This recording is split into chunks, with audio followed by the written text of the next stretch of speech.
Good day, everyone. So by now you've received an assignment for determining valence, which is due by the next class.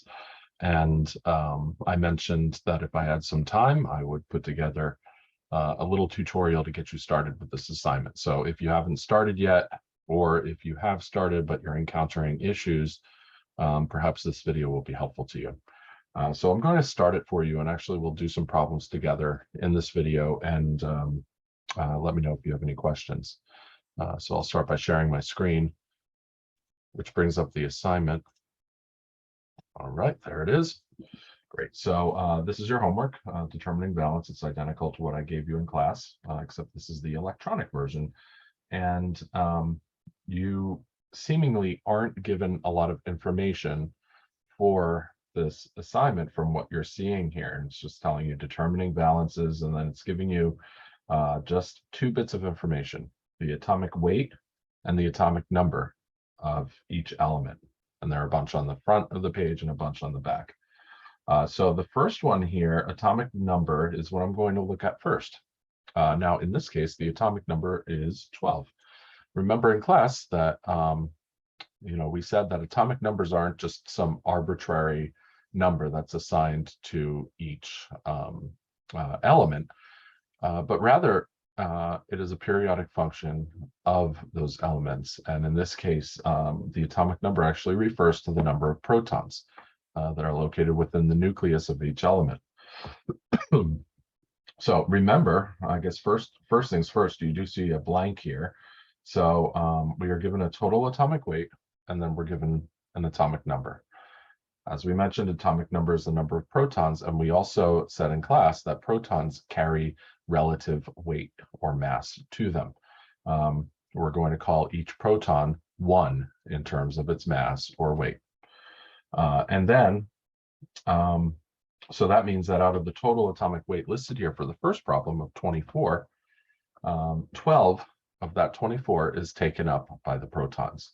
The only other weight or mass carrying subatomic particle within an element is the neutron. So remember, we said in class that the electron's mass is negligible, so we don't count it towards the overall atomic weight of an element. So we only count the protons and the neutrons. Now, we're given the protons through the atomic number.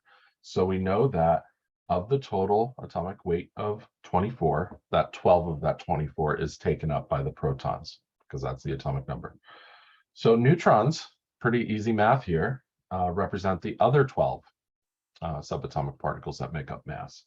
So so we'll write 12 here for the number of neutrons. Sorry for that looking a little messy.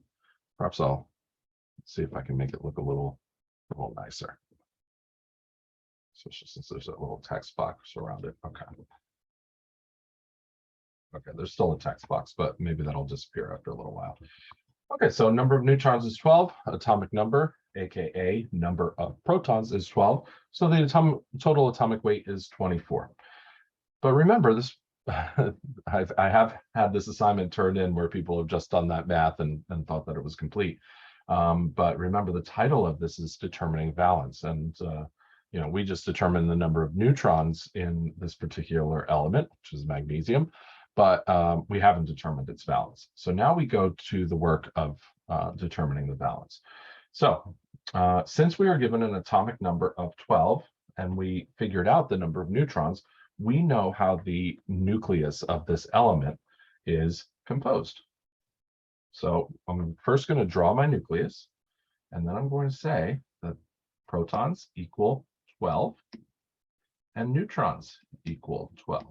So that takes care of 2 out of the 3 subatomic particles located in an element. The other is, of course, electrons. If you recall from class, I said that initially the number of electrons is going to equal the number of protons. Okay, so there should be 12 electrons orbiting the nucleus. I could draw a complete circle around the nucleus to represent the first energy level, another circle to represent the second, etc. But it's easier just to draw perhaps a semicircle here. Okay, which I've drawn outside of the nucleus on the document I'm sharing here. If you remember the octet rule, it says that electrons orbit the nucleus and that they orbit in electron shells, and that the first electron shell is filled when it reaches 2. Each electron shell thereafter is filled when it reaches 8 electrons. So that's why it's called the octet rule, because most of the shells surrounding the nucleus are going to have 8 electrons in them to be considered full. So if we have 12 protons and we have 12 electrons, I'm going to indicate those now. So in this first shell that I drew, I'm going to write a number 2 kind of over it or to the side. So that's 2 of the 12 electrons. Now, that fills up the first shell. Remember, the second shell then is going to have 8 in order to be complete. So 8 in the second shell, which added to the first shell equals a total of 10 electrons I've now drawn. But we need 12. So we have a third shell, because that second shell is full. The first shell was full at 2. The second shell was full at 8. The third shell should be full at 8, but since I've already drawn 10 electrons and I can only draw 2 more, I can only draw 12 total, so 2 more than what I've drawn so far, I put a 2 here. Okay, so right now we see magnesium in its elemental state. It has 12 protons. It happens to have 12 neutrons as well, and the electrons match the protons, so we have 12 electrons, 2 in the first shell, 8 in the second shell, and 2 in the third shell, totaling 12. Remember, the octet rule says that each shell has to have 8 in order to be complete, so we have an incomplete third shell in this scenario. All right. We have 2 options here, one of them correct, one of them incorrect. We can either add 6 more electrons to the third shell, completing it, or we can take the 2 electrons that are there out. They can be donated or shared with another element. That's how they get removed. And what that would do is it would leave us with the first 2 complete shells, and the third shell would be deleted. In this case, as I mentioned in class, we think of elements as being lazy. They're going to do whatever is going to be the easiest for them. So finding 6 electrons, while it would fill that third shell and complete it with 8 electrons, it would also be difficult to find 6 more electrons to fill that shell in comparison with the difficulty finding homes for the 2 electrons that are already there. So we're going to do what's easiest, and we're going to take those electrons away, as I've just indicated with this arrow. What that results in, I'm going to draw this again now that I've balanced things out. We have 12 protons, 12 neutrons, sorry for the 2's looking funny, and we have 2 electrons in the first shell, 8 electrons in the second shell. Remember, the third shell we got rid of. We sought out homes for those 2 electrons that were out there. So now I've reached a point in the assignment where I have achieved stability in the structure of this element, meaning that the octet rule is now satisfied.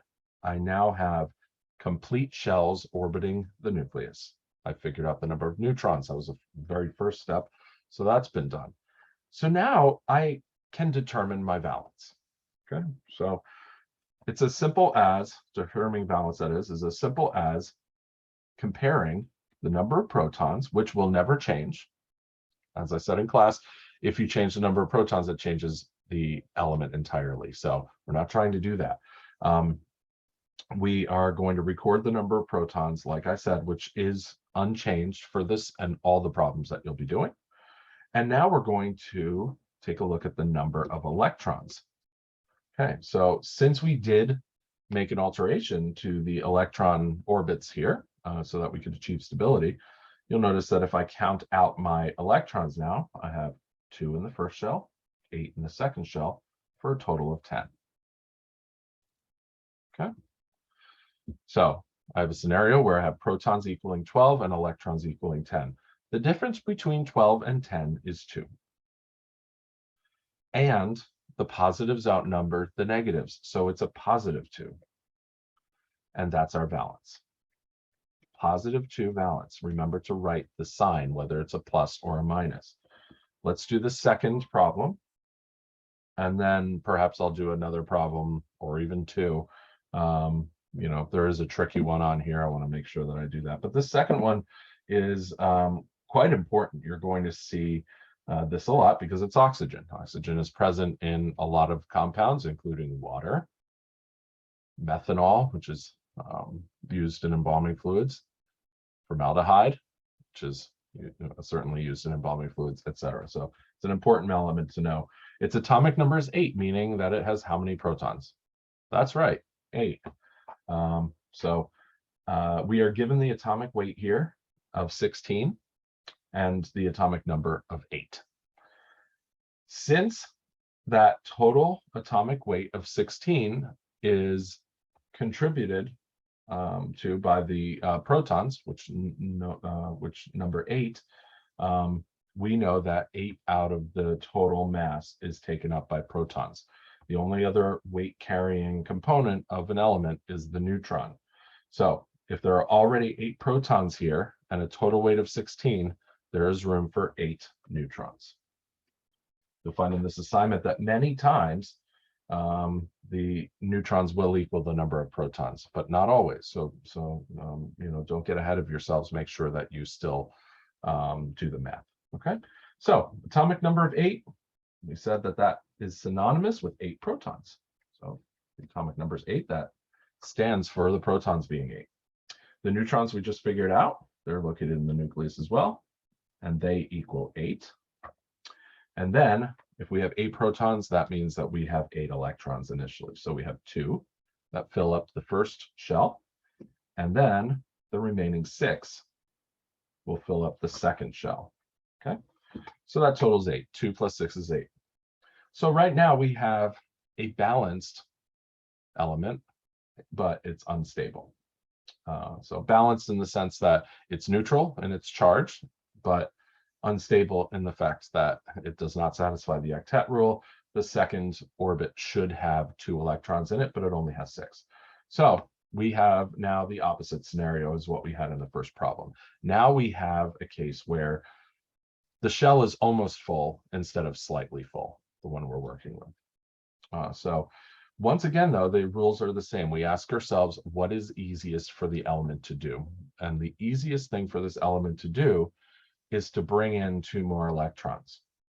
Otherwise, it would have to find homes for all 6 electrons that are sitting in its outermost shell right now. And that would be a huge undertaking. Pardon the pun, since we're in mortuary school using the word undertaking. But it's an appropriate word for this scenario. So we're going to bring in 2 electrons. Okay. Now I'm going to draw this again, showing what we've just done. So we have protons equaling 8, neutrons, which happen to also equal 8. And now, because we brought in 2 more electrons, we have a complete first shell and a complete second shell. So we had 6 in the second shell before. Now we have 8 electrons sitting in that second shell. So since we've now satisfied the octet rule, we are able to determine the valence. So all it takes, like I said, was comparing the number of protons, which still equal 8. Ooh, what did I just do there? I don't know if I can just, well, no, I can't. I'll pull my eraser function out here. There we go. That looks a little neater. Actually, there we go. That looks even better still. Okay, turn back on the pencil. Okay, so protons equal 8. Electrons, oh my gosh, sorry about that. Electrons, which are negative, now equal 10. We added 2 electrons. So since there were 8 before, the 2 plus 6, now there are 2 plus 8, or 10 electrons. Once again, the difference between 8 and 10 is 2. But now we are taking a positive 8 minus 10. So we have a larger negative number. 10 is larger than 8. And since it's negative, we're going to use its sign. So we have a -2 valence. Interestingly, if you really start to understand determining valence, you will now see that magnesium, which was our first element, was giving up 2 electrons. Oxygen, which needs 2 electrons, is taking on 2 electrons. So magnesium and oxygen are actually very compatible elements for one another in terms of forming compounds with each other. Magnesium oxide, right? And the reason for that is that magnesium has exactly the 2 electrons that oxygen is looking for. So they can combine and form a very stable compound. All right. So I'm going to move on to a tricky one. And that would be, we've done 1 and 2. So two of your assignments already done. But we do have this one number, it's not numbered, but number 4 down on your sheet, where we have an atomic weight of 1, an atomic number of 1, and the number of neutrons is unknown. We actually did do this one, we actually did talk about this one in class. So atomic number of 1 means 1 proton. What element has 1 proton? Well, it's the one that's number 1 on the periodic table. It's hydrogen. And we did mention this class, but you might have forgotten, or you might not have been there, that the total atomic weight minus the atomic number gives you the number of neutrons, because protons and neutrons are the weight-bearing subatomic particles of an element. So if we take the total atomic weight of 1, we subtract out the 1 that protons contribute, we are left with 0. So that's the trick here. That's the trick here, because hydrogen is the only element that I know of that has 0 neutrons in it. But then we start working out our valence, and it becomes tricky there too. Okay, I'm going to erase that because I started poorly. There we go. Okay, so I'm going to erase my number of neutrons as well. Oh well, I can write that back in. So we have our nucleus that I'm going to draw. We know the number of protons equals 1, and now we've solved for the number of neutrons. They equal 0. I'll draw a slash through the O so that you can distinguish that it's the numeral 0 and not the letter O. Okay, and if we have 1 proton, we're going to have 1 electron orbiting that nucleus. Okay, now the problem here is that it is equally easy to give up that 1 electron in order to achieve stability, to determine our valence, as it is to take on an electron from an element that's donating it. So you might be confused as to what to do. For our purposes, we're just always going to give up that 1 electron that's hanging out there. Okay, and we'll draw our element again. Now it's an ion. Protons still equal 1, and electrons still equal, neutrons still equal 0. Neutrons still equal 0. Okay. But now there's no shell even to draw around it. If you want to, you can draw the shell and put a 0 there, but there's no electron shell. This still satisfies the octet rule because you're still creating stability by removing this shell. All right. So now we're ready to determine valence. We know that we have 1 proton, and we know that we have now 0 electrons. So our overall charge or valence is 1. Is it a positive or a negative? Well, it's a positive because, oh my goodness. And that's because we have more protons than neutrons. There we go. Yeah. I don't know why that dialog box sometimes shows that. I just think I need a new, I forget what they're called, but the new tip to my pen. All right. Let's see. Let's do one more. We'll do the third to last one on the second page, I think. So here we have an atomic weight of 9 and an atomic number of 4, meaning that there are 4 protons. Atomic number is the number of protons. So this is one of those scenarios where the number of neutrons doesn't equal the number of protons, and that's okay because we still can determine it. We know that the total atomic weight is 9, and that 4 of that 9 is taken up by protons.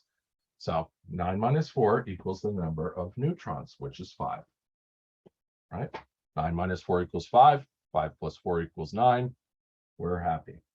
Okay, so we'll draw out the nucleus, and we know that the proton's number 4 because the atomic number is 4. The neutrons we just figured out are 5.